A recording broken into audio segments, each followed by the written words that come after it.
Sejumlah warganet di media sosial menanyakan tentang sampai kapan fenomena planet sejajar akan terjadi.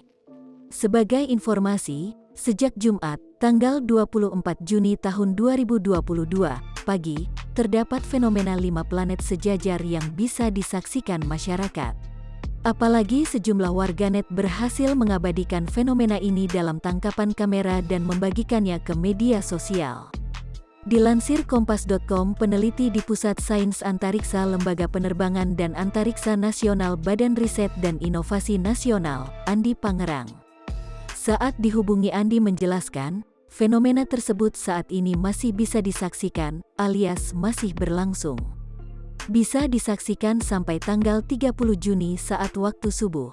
Fenomena planet sejajar tersebut bisa disaksikan dengan mata telanjang kecuali Uranus. Meski demikian, ia menerangkan untuk menyaksikan fenomena ini dengan mata telanjang, maka bisa melihatnya dari tempat yang polusi cahayanya tidak tinggi.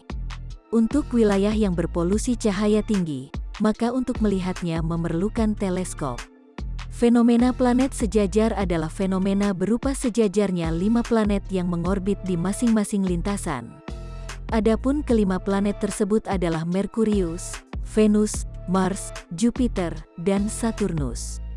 Kelima planet ini juga akan sejajar dengan bulan. Dengan demikian nantinya dalam posisi sejajar yang akan terlihat di langit yakni Merkurius, Venus, Mars, Jupiter, Saturnus, juga bulan. Jangan lupa subscribe, share, komen, dan like ya!